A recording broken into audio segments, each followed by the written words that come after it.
If you ask me whether this movie has the kind of absolute brilliance that needs a deep explanation, honestly, no, it doesn't. But as the saying goes, to a desperate man, even grass is a weapon. So consider this video my attempt at breaking down Balan The Boy. There are heavy spoilers ahead, so let's get started. This is segment where she tells the old lady, let me tell you a story. This is actually a clever way of showing the audience their own backstory without directly filming it.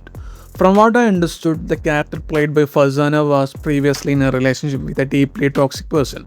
When she realized how toxic he was, she probably tried to leave him but couldn't. He likely harassed her to an extreme extent, and out of desperation, she ended up killing him. Later, she realizes she's pregnant and ends up giving birth to her child while in jail. Their child is our title character, Balan. Since her character doesn't really have a fixed name in the film, I will just refer to her as Farzana's character. Based on her behavior, her past trauma and abuse have left her with severe trust issues. She is terrified of anyone finding out anything about her past. She believes that if her secrets are exposed, neither she or her son will be able to live in peace. This is the lens through which she views the entire world. For instance, even when Shamna offers to help her with bad intentions, she simply cannot bring herself to trust her. For her, managing these trust issues means maintaining absolute anonymity. No one can know her true identity or catch a glimpse into her real life. That is her core psychology. When you look closely at her pattern of identity theft, it's clear she views every single place as purely temporary. Take the tea shop scene. For example, the moment she feels the shop owner might accidentally intrude into her privacy, she bolts. When another man genuinely turns her, he likes her and promises to look after her son as his own, she escapes. When someone tries to bring her a marriage alliance, she escapes again. Later, a lorry driver from her past encounters her in a different place under a completely different name and realizes that she and her son are frauds. The moment he figures it out, she escapes. She knows deep down that no job or identity will ever give them a permanent sanctuary.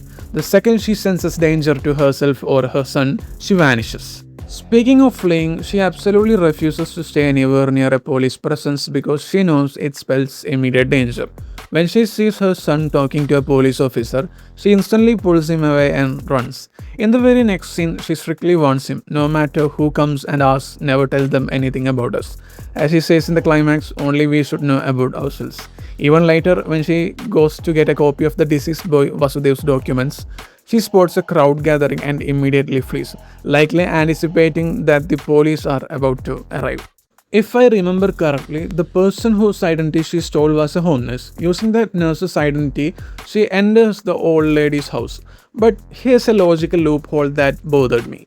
When the old lady suffers from breathlessness, she needs an inhaler, something even a basic home nurse or caretaker would instantly know.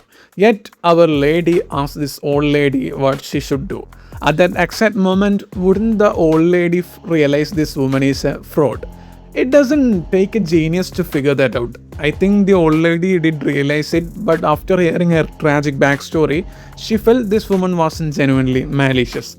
That's probably why, despite knowing she wasn't the real nurse, the old lady tells her, even if I die, you shouldn't leave this house. At one point, she finally feels safe enough to take a massive risk. She enrolls her son in school using the deceased Vasudev's identity. However, knowing she could still get caught, she keeps a backup plan ready by letting Shirley stay in the house. Later convinced that Shamna will never let them live peacefully, she murders her.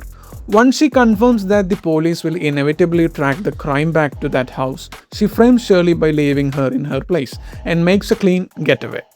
Here is the biggest question mark for me.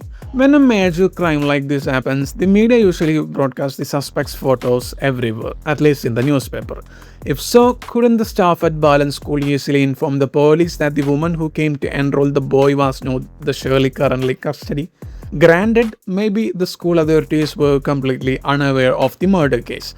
But what truly baffles me is Pavitran. For a character who digs so deep and uncovers so many hidden details, how did he fail to realize that the woman caught in the house wasn't the original criminal? Perhaps when the case was officially closed, nobody bothered to question that possibility further, especially since the protagonist went to hiding with Abbas for years. Still, the fact that a sharp guy like Pavitran missed this entirely feels like a massive stretch. And that pretty much sums up my explanation of the movie. What are your thoughts on this loophole? Let me know in the comments below. I will be back with another video soon. Bye bye, guys.